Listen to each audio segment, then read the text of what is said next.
Hello and welcome. I am Gimba Umar. Tonight, Borno State Governor Kashim Shettima expresses shock at the non-execution of 500 million naira Chibok school rebuilding contract by the federal government. Deputy Inspector General of Police in charge of Zone 2 visits site of collapsed building at the Ikeja Barracks, orders occupants of defective structures to relocate. And we kickstart our assessment of the various sectors in the 2016 year, beginning with the performance of the economy. And Russian experts begin examining flight recorder retrieved from a military plane which crashed into the Black Sea with 92 on board. On business news tonight, Nigeria's foreign exchange reserves nears 4-month high at $25.36 billion in a week. And on sports news tonight, Dutch second-tier club Fortuna Sittard appoints former Super Eagles coach Sunday Olise as manager.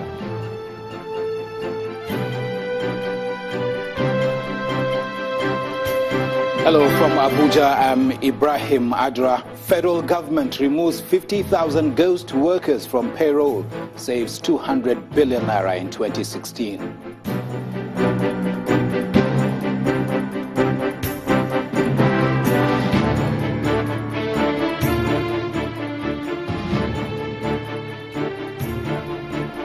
We'll begin tonight with an alarm raised by the Borno State Governor Kashim Shettima over the 500 million naira set aside by the federal government for rebuilding of the government girls' school in Chibok under the Safe School Initiative program, but now appears abandoned. The governor, who spent the whole of yesterday in Chibok town meeting with the girls who were recently freed by the militants, told the villagers how some people have turned their misfortune to a money-making venture. The Safe School program was introduced by the immediate past administration after the abduction of the schoolgirls in Chibok. While consoling with parents whose daughters are yet to be rescued, the governor restated the federal government's resolve to ensure the release of the girls, saying that nothing is too much to be sacrificed for them and their parents. To the freed girls, Governor Kashim Shettima said, quote, "President Muhammad Buhari loves you so much, and he's deeply concerned about our daughters that are yet to be freed. He's working on that, and we are all working," unquote. The 21 girls who have been in the custody of the federal government in Abuja were taken to Chibok to mark their first Christmas in over 2 years. They were, however, prevented from meeting their family members by armed soldiers and officials of the Department of State Security who kept watch over them. The federal government has appealed to Nigerians to continue to support the troops as they clear the remnants of terrorists who are now on the run in the northeast. The Minister for Information and Culture, Mohammed, has advised Nigerians to be more vigilant as Boko Haram escapees seek to integrate themselves into communities. The minister adds that Nigerians are expected to imbibe the mantra of "if you see something, say something." The government also warns Nigerians that the escapees will intensify their cowardly acts of vulnerable targets. Mr. Mohammed gave an assurance that the worst is over as the government continues to record more victories in the war against terror. And now, the state of Nigeria's economy, the business environment and the daily living of people became the key discussion in 2016. It was the first full year of the President Muhammad Buhari administration in its saddle. It was also a year that tested the government's economic plans and strategies, leading a people whose economic consciousness was at a level never before seen. In this report, Channel's business editor, Boson Omofai, captures some of the socio-economic live wires of the year 2016. It is a year Nigeria and Nigerians will not forget in a hurry. It was the first time since post-Civil War of 1970 that the economy ran into a recession. The foreign exchange market melted, and the people looked desperately to the Buhari's administration for answers and solutions. The outgoing year took off on a troubled note. No thanks to the various controversies surrounding the new budget and a spate of militant attacks on oil facilities in the Niger Delta. By the end of the first quarter, it was obvious that Africa's largest economy was heading into a sharp decline, led in the main by stubborn low oil prices, falling output, revenue shortfall, the impact of foreign exchange ban on some 41 items, and a general drop in industrial production. By half year, the economy was already gasping for breath, and the central bank moved in on June the 15th with a new flexible foreign exchange regime. Complementary administrative measures were also taken towards achieving this goal, among which was the directive to IMTUs to sell forex directly to bureau de change operators in order to improve liquidity in that segment of the foreign exchange market. But the key challenge for the estimated 160 million people economy was beyond a new foreign exchange system. The Buhari's administration was not injecting massive funding as it drains trillions of naira from the banking system into the Treasury's single account. By July, however, the administration begins some fiscal spending, but its effects were hardly felt as nearly 27 state governments were owing salaries and pensions, and the trickle-down effects start to hit the streets. When you're in a recession, ideologically, you spend your way out of it.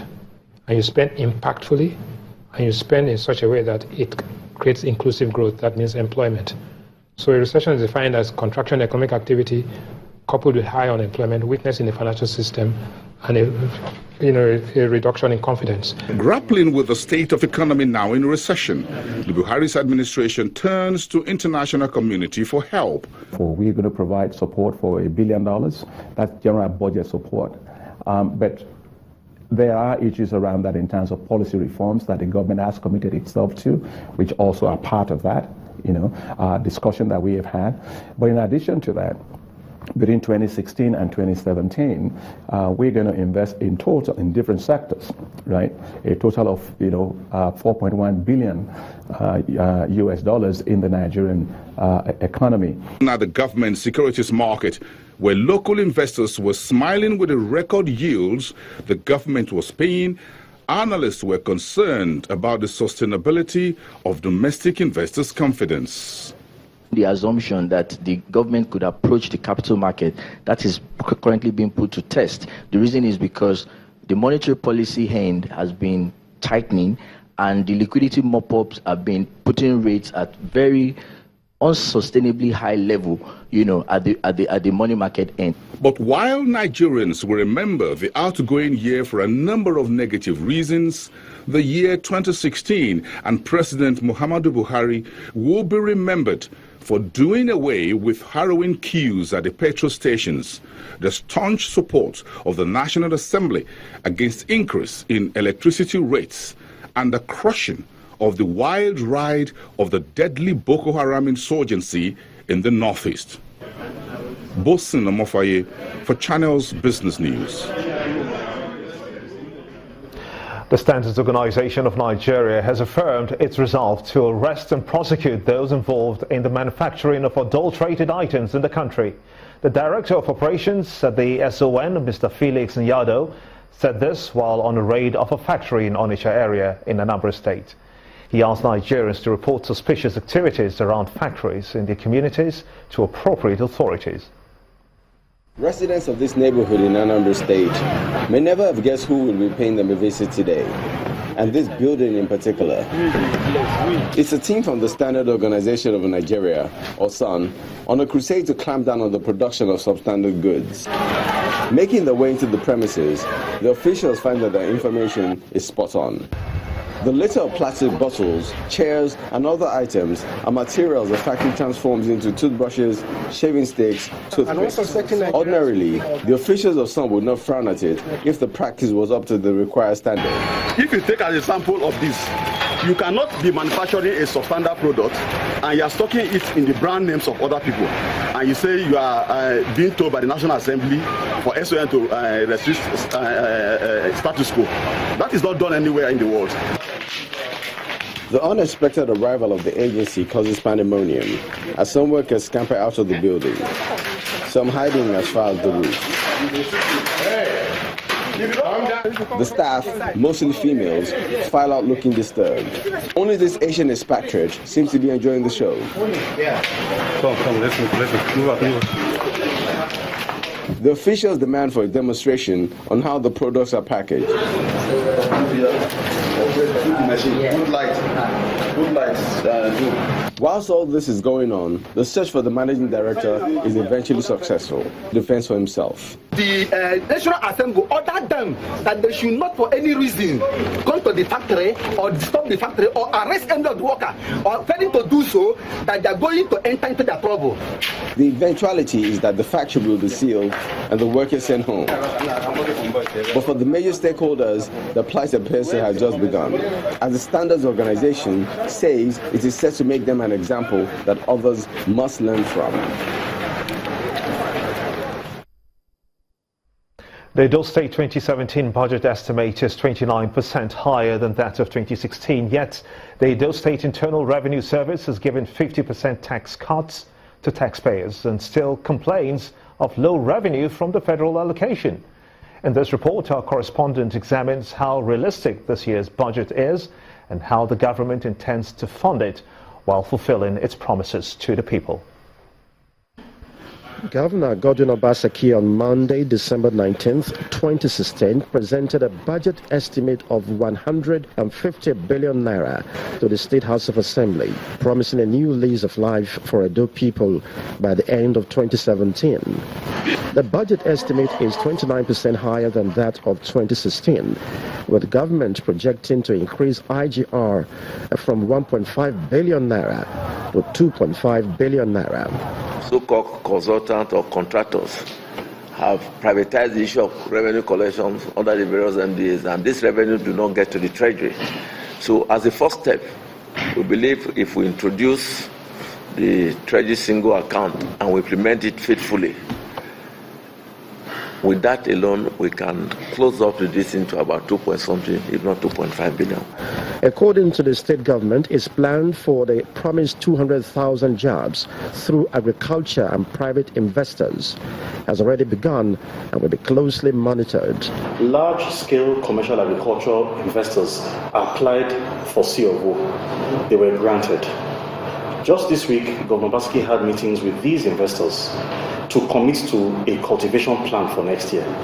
Now you realize as they cultivate, they employ. And we also have a model that has defined the minimum direct employment that would arise from one cultivated hectare of agricultural land. And so we are pushing to achieve as much cultivated hectares next year as we possibly can. That will trigger both direct and indirect employment. Another focus of the government is the guard against capital flight from the state by encouraging more local content initiative and service delivery. Even our furniture in Government House have been given out to the Edo State Furniture Association to refurbish for us. Political analyst and civil society activist Austin Osakwe is of the view that the budget projections are realistic, but wants the residents of the state to own the process through monitoring and evaluation. We have come to a point where the people can no longer steer clear of governance. The people must own the process. The people must realize that this is their government. The people must participate. They must continue to agitate. The people must identify their needs and present such needs to government and be ready and willing to hold government accountable for its actions. The Edo State 2017 budget may have clearly outlined goals. What is left is how to translate these objectives to implementable programs to meet the expectations of the people of Edo State. In part two, after the break, Zone 2 Police Chief orders occupants of defective buildings at Ikeja Barracks to find alternative accommodation.